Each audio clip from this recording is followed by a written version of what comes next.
बिस्मिल्लाहिर्रहमानिर्रहीम, अस्सलाम वालेकुम। मैं शाहिद सकलैन हूँ। आप मुझे मेरे यूट्यूब चैनल फेसबुक पेज पे देख रहे हैं। आज हम बात करेंगे अगेन ओवरसीज़ पाकिस्तानी बहन भाइयों के हवाले से। बहुत ही अफसोसनाक ख़बर।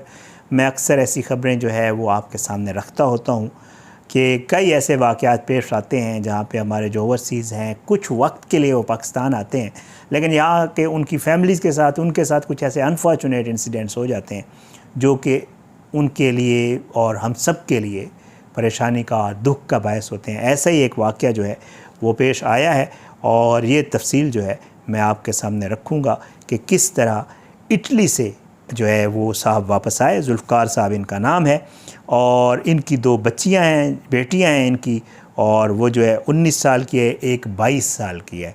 उनको इनके घर के अंदर घुसकर बाकायदा तौर पे जो है वो बेदर्दी से मार दिया गया। और फिर उसके बाद मैं उनकी गुफ्तगू भी आपको सुनाऊंगा, वो क्या गुफ्तगू कर रहे हैं, ये वाक़या कैसे पेश आए, इसकी तफसील भी आपको बताऊंगा।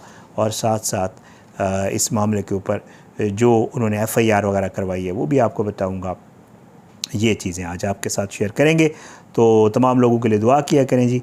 बहरहाल ये जुल्फ़कार साहब हैं जी, ये इटली पाकिस्तानी निजात हैं, ये इटली में रहते हैं और इनके 2 बेटियां और 3 बेटे हैं। ये ख़ुद और इनका जो बड़ा बेटा है, जो मुझे पता चला है, ये इटली में मुकीम है, लेकिन इनकी जो बाकी फ़ैमिली है वो जनाब यहाँ पे कड़ियाल रोड वाक़या ख़ान कॉलोनी जो है ये रह रहे थे यहाँ पे। और इनके साथ नौशेरा विरका, आपको पता है ये एरिया है, तहसील हेडक्वार्टर है, ये नौशेरा विरका जी तहसील है, तो वहाँ पे जो है ये लोग रह रहे थे।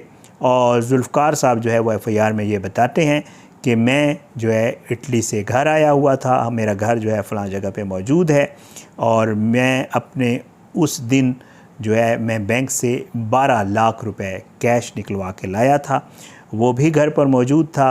और जब मैं बैंक से वापस आया तो मैं अपनी बेगम के साथ शॉपिंग करने के लिए जो है वो बाज़ार गया, और जिस दौरान नामालूम अफराद जो है वो मेरे घर में घुस आए।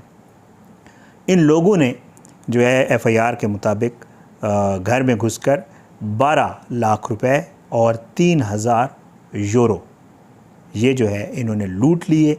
और इस दौरान जो बच्चियां थीं, जो लड़कियां थीं घर पे, जिनमें से जैसे मैं आपको पहले अर्ज़ कर चुका हूं, इनमें से जो बड़ी बेटी थी वो BBA की स्टूडेंट है, प्राइवेट पढ़ रही थी, और जो दूसरी है वो इंटरमीडिएट की स्टूडेंट थी, मैं एजेस आपको बता चुका हूं। इन दोनों को जो है इन्होंने आगे से जो है टिकटों के साथ वो की, अपना जैसे होता है कि उन्होंने आगे से रेजिस्ट करने की कोशिश की होगी बच्चियों ने।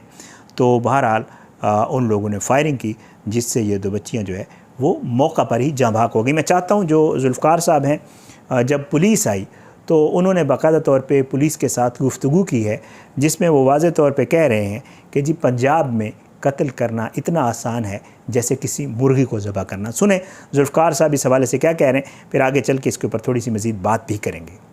पता नहीं कहाँ आवाज़ नहीं आ रही है, 2 दिन के ऊपर इतनी से रिव्यू आए, 15 डेज हो गए, ये हालाना पता नहीं पता कौन सा है। 2024 15 सितंबर को लाया के 15 नवंबर तक मेरे बच्चे प्रैक्टिस करते रहे। नवंबर के अंत में 5 बार रखे, थोड़ा सारे अंदर है कि थाने थाने शहर आना उससे केड़े बंदे जाते हैं, नेक्स्ट अंदर रहने के नहीं होते, बंदे तंग करते, हम नहीं तंग करते। मेरे बच्चे मेरे बच्चे महल कोई बंदा राज मेरी बच्चियां कि पता है स्वाद कॉलेज जान के मेरे बच्चे कोई बंदा नहीं देख सकता, लोगवानी बड़े आए ना उन्होंने परवरिश की, ना उन्होंने पढ़ाया, ना तो नहीं पढ़िया, ना उन्होंने पढ़ाया।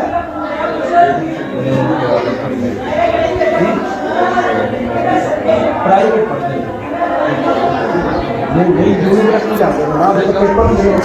वीडियो में अगर आप वाज़े तौर पे सुन सकें तो उनके वालिद साहब जो हैं बच्चियों के, जुल्फ़कार साहब, वो पुलिस वालों को कह रहे हैं कि जी पिछले साल 2024 में सितंबर से लेकर नवंबर तक मेरी बच्चियों को, मेरे घर वालों को बाकायदा तौर पे धमकियां दी जाती रहीं, जिसकी मैंने इन्फॉर्म किया था पुलिस को कि मेरे घर वालों को या मेरी बच्चियों की को जो है जान को ख़तरा है।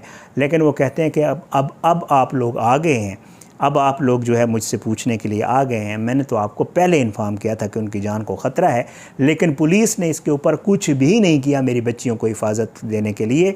साथ वो ये भी बता रहे हैं कि मेरी बच्ची जो है वो बड़ी वाली प्राइवेट पढ़ रही थी, उसके हवाले से बता रहे हैं। फिर वो कहते हैं मैं ख़ुद पढ़ा लिखा नहीं हूँ।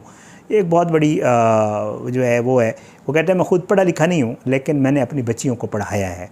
मैं कोशिश कर रहा था, आप किसी से भी, वो कहते हैं मेरी फैमिली के बारे में किसी से पूछ सकते हैं कि मैं किस तरह का आदमी हूँ या हम लोगों ने कैसी लाइफ गुजारी है, लेकिन अनफॉर्चुनेटली वो कहते हैं कि जी हम लोगों को थ्रेट्स मिल रहे थे, ये सारी चीज़ें थी, धमकियाँ थी, लेकिन उसके बावजूद भी पुलिस ने कुछ नहीं किया और बिलाखिर जो है वो मेरी 2 बच्चियों की, जवान बच्चियों की जो है वो जान चली गई। बहुत ही अफसोसनाक वाक़या है, बहुत ही अजीब सूरत हाल है। मतलब जैसे मैं आपको अर्ज़ कर चुका हूँ जी, इसका मुकदमा दर्ज कर लिया गया है, पुलिस इसके ऊपर तहकीकात कर रही है और कहा गया है डकैती और ये सारा कुछ हुआ है, लेकिन असल वक़ूआ जो है वो है क्या, मज़ीद इसके ऊपर मैंने अपने सहाफ़ी दोस्तों से मज़ीद पूछ रहा हूँ। मज़ीद तफ़सीलात इंशाअल्लाह इसके हवाले से जो भी सामने आएंगी तो वो आपके साथ ज़रूर शेयर करेंगे। और ये वाक़या है बड़ा अफसोसनाक। आपको पता है अक्सर व बेशतर मैं पहले भी आपके साथ शेयर करता रहता हूँ कि वहाँ से लोग आते हैं, तो एक स्पेन से आई हुई 2 गुजरात की 2 बहनें थी, उनका वाक़या मुझे बहुत, मैंने उसके ऊपर वीडियो की थी। उस तरह का एक अफसोसनाक वाक़या। बाकी एक समन वाला बच्ची वाला वाक़या जो इटली में रहती थी, वो भी मैं इस तरह शेयर, तो ये चीज़ें चल रही होती हैं। बहरहाल अल्लाह सबको अपनी ज़ुबान में रखे जी, अल्लाह सब पे अपना रहम व करम करे। लेकिन एक चीज़ जो मुझे इस वीडियो में थोड़ी समझ आई है, अब मज़ीद में इसके ऊपर मैंने ज़िम्मे भी लगा दिया है, एक तो दोस्तों के साथ ही वहाँ पे जो है, जो उनके वालिद बता रहे हैं कि हमें थ्रेट्स मिल रही हैं और हमें धमकियाँ दी जा रही हैं। वो यकीनन पुलिस को वो तफसील ज़रूर बताएंगे या वो चीज़ें ज़रूर पेश कर दी होंगी, या कि अभी तक मुझे क्योंकि नहीं इल्म कि उन्होंने कर दिया या नहीं कर दिया। तो उम्मीद ये है कि वो पुलिस के सामने वो ज़रूर रखेंगे, जिसमें वो जिस नंबर से या जिन लोगों से उनको थ्रेट्स आ रही थी उनको यकीनन नॉमिनेट करेंगे, बताएंगे कि जी ये लोग हैं जिनसे हमें धमकियाँ आ रही थी, और फिर पुलिस ज़ाहिर उनके ख़िलाफ़ कार्रवाई करेगी। तो पता चलेगा कि वाकई ये वाक़या जो है वो डकैती का है या इसमें मामला कोई और भी है, डिपेंड्स, क्योंकि आपको पता है जब भी कोई वाक़या होता है उसके पीछे कुछ ना कुछ ज़रूर होता है। अच्छा, इसमें एक चीज़ और भी वो ये है कि इसमें जो बैंक मैनेजर है जिस बैंक से पैसे निकलवाए थे जुल्फ़कार ने, उसको भी पुलिस ने शामिल तफ्तीश कर लिया है, और उसके हवाले से भी पुलिस कह रही है कि हम उससे भी पूछ कर रहे हैं कि कहीं उसने तो इन्फॉर्म नहीं किया, क्योंकि जुल्फ़कार ये कहता है किसी को भी पता नहीं था मेरे घर वालों के अलावा कि हमारे घर में पैसे पड़े हुए हैं। तो जो बैंक मैनेजर है उसको इल्म था कि मैंने 12 लाख रुपये निकलवाए हैं, तो जो वहाँ का बैंक मैनेजर है उसको भी पुलिस ने शामिल तफ्तीश कर लिया, और पुलिस कह रही है कि हम उसके खिलाफ़ भी कार्रवाई कर रहे हैं और उसको पकड़ के उससे पूछ कर रहे हैं कि जी तुमने तो किसी को इन्फॉर्म नहीं किया। बहरहाल ये खुल के सामने आ जाएगा जो भी मामला होगा, आया ये डकैती है वाकई या कुछ और है। इंशाअल्लाह जो भी तफसील आएगी आपके साथ शेयर करेंगे। अपनी दुआ में याद रखिएगा, अल्लाह सबको अपनी ज़ुबान में रखे, सब पे अपना रहम व करम करे, दुआ में याद रखा करें। इंशाअल्लाह अगली वीडियो में मुलाकात ज़रूर होगी, लेकिन बशर्ते ज़िंदगी। पाकिस्तान जिंदाबाद। अल्लाह हाफ़िज़।